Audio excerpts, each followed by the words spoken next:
Hi, my name is Krista, otherwise known as Miss Krista. I'm the school counselor at Spring Creek in Matanzas. Okay, and I am Miss Leith. I am the school counselor at RVCS Matanzas and also in the SELP classroom on the Matanzas campus. I'm Taylor Hawken. I'm the counselor at Sequoia Elementary and Rankin Valley Charter School, Sequoia. So we are about to complete the 4th week of school. I know you guys probably can't believe it either, and I know that things have felt kind of like I call it the upside down world.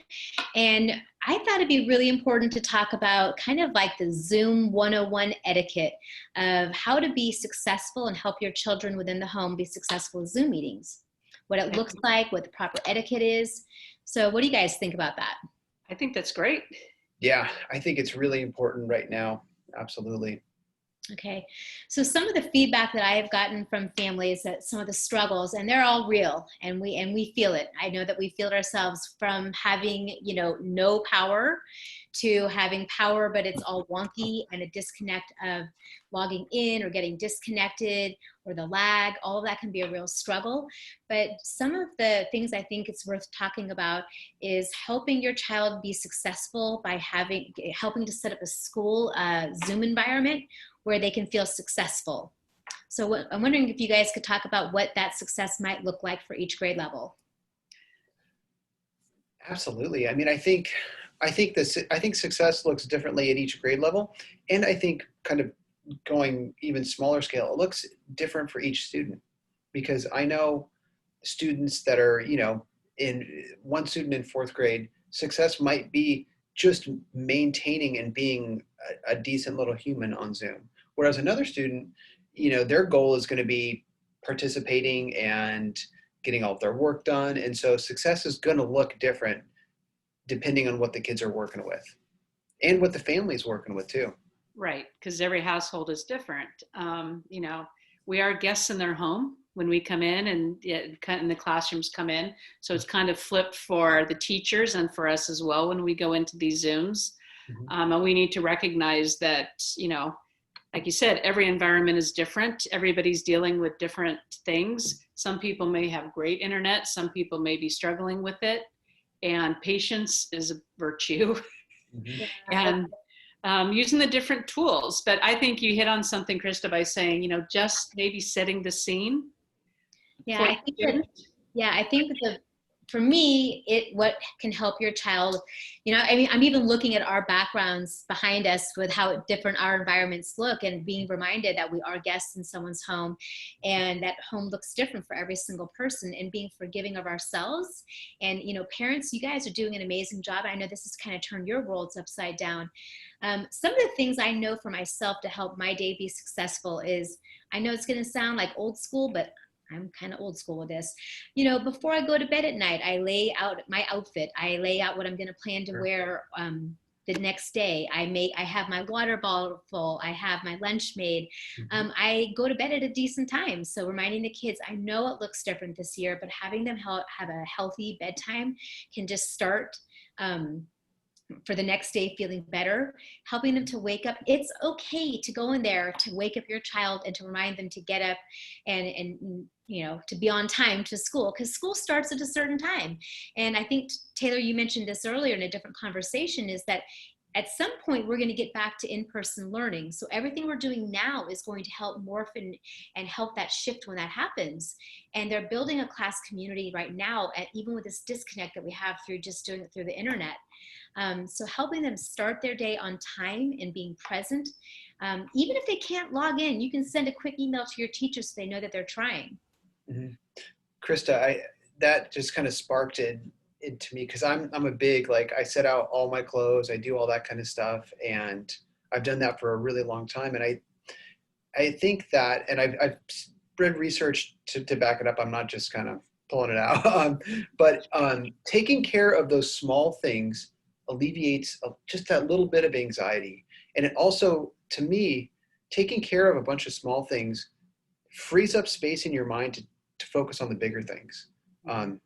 And so when I go to bed and I know that I've got my cycling stuff out, I've got my sport clothes out, I've got all this stuff ready to go, I can go to bed knowing that, okay, I couldn't have done anything else. I'm all ready to go for tomorrow.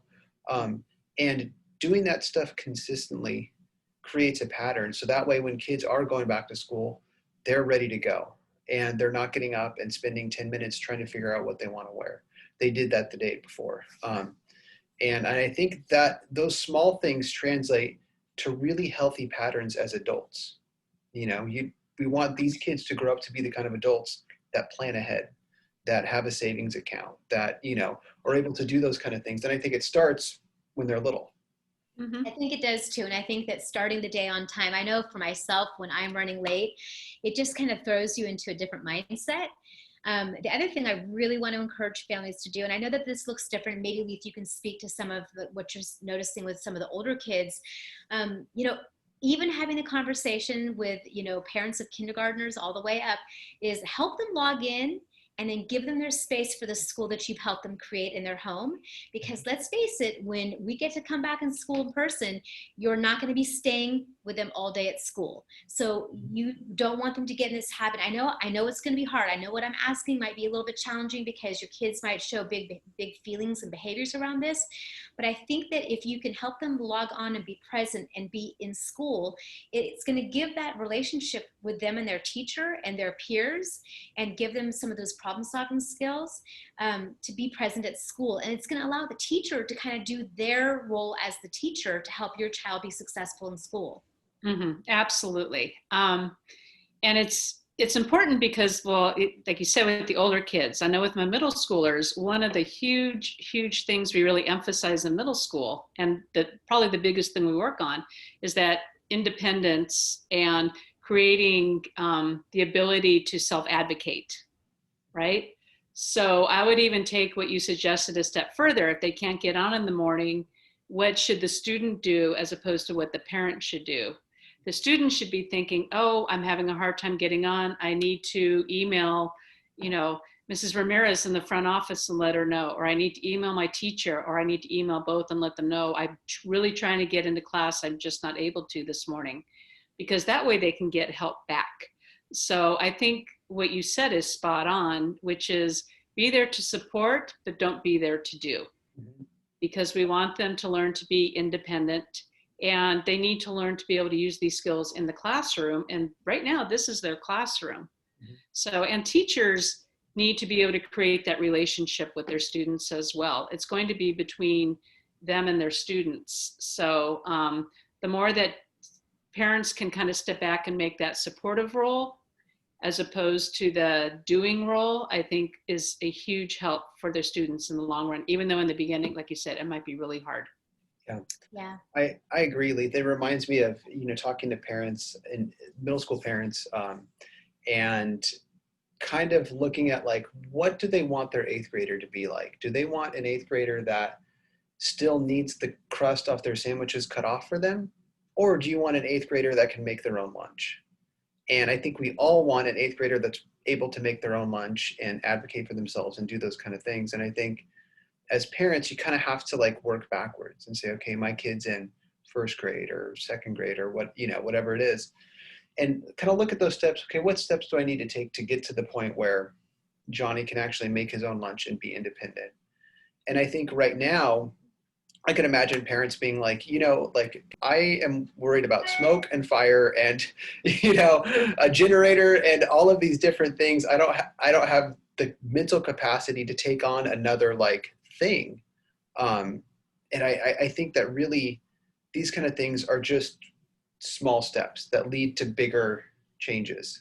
Mm-hmm. And it doesn't have to be this big, we're not asking parents to totally shift everything that they do in their home and be, it's small steps, It reminds me of a quote that I read during a circle this morning. It's focus on the step you're on right now, not the whole staircase. And I think that there is a very big range between TK and eighth graders. And let's face it, we have some seventh and eighth grade kids that might need more monitoring than some of these kindergarten and first grade kids. Because let me tell you, some of those children are super resilient. Mm-hmm. Kids are far more resilient than we give them credit for. And you know what? It kind of reminds me like when you are trying to, you've got a newborn baby, and not newborn, maybe a couple months old, but they're kind of giving you a little bit of the hassle with their little bedtime schedule, and you put them in their crib and then they cry a little bit and you leave them because you want them to fall asleep, but you always bounce back. and you want to reassure them. So there's going to be instances where you feel like that parent where how much is too much and how much do you want to bounce back. So helping them log in, helping them be present, checking on them is okay. It's okay to bounce back them, to give them that reassurance that they're going to need to be successful. That's okay. But remember, again, we're going to get back in person, and you're not going to be going to drive to the school every 20 minutes to see how your child's doing. You want, hopefully over the longer period of time, the bounce back time is going to be further and further apart. You just reminded me of a story. I have a friend who lives back east, and her daughter is doing her senior year of high school virtually. And they just started about 3 days ago. And she said that she's noticed during the day, because they're home together, that as she's moving through the house, her daughter is picking up her computer and following her through the house. And she said, once school is over, she's off on her own. But during the school day, she's following her from room to room. So even that senior in high school is kind of needing that reassurance right now, that there's still somebody there to help her out with all this, because she's having her own issues like getting onto a class, and she's getting frustrated and things. So I just thought that was really funny that you have this 18-year-old that still kind of needs that reassurance. And mom is kind of like, well, do I or don't I? And it's an interesting situation. But yeah, you want to give them that sense of, I'm here to support, but you know what? I have all faith that you can do it, because we want our students to be capable, right? That's one of those things that we want them to feel. The more empowered they feel, the more capable they feel.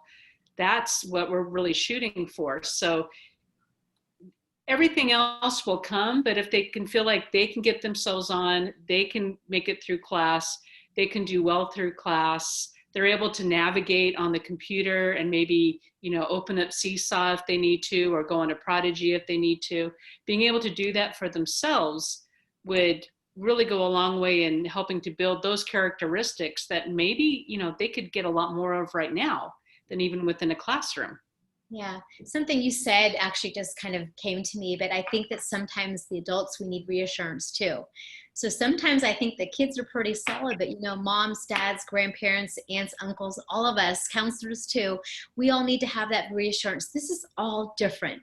I keep referring to the upside down world, but this is really, we're all acting normal for a really abnormal time, and it's super challenging. And just when we think that we've got it figured out, now we've got our power going out, or we've got smoke and ash and all these other crazy layers to these really wonky times. And sometimes I think that maybe what we're doing is we're checking in because we need that reassurance for ourselves. We want our kids to be successful. Parents, you want your kids to be successful, and they're going to be. They already are. They're far more resilient than we ever would give them credit for. But I know that you want them to do well, and maybe some of the reassurance is to help you feel better too. And I hope that you do. Yeah, something I was thinking of in talking about those capabilities and succeeding in school. Maybe we should go over like some of the, maybe just the basic Zoom expectations, so the parents can go through them with their, like you said, the night before.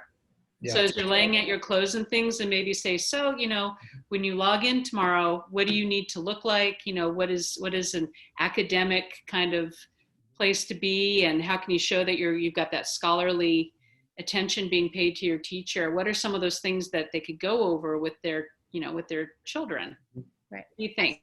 Number one, be on time. School starts between 8:15 and 8:30, depending on 2 school sites. I think 8:45 for middle schools. Is that true? Yep. So 8:15, 8:30, 8:45. Help your child be on time. What happens if they can't for some reason? What should they do?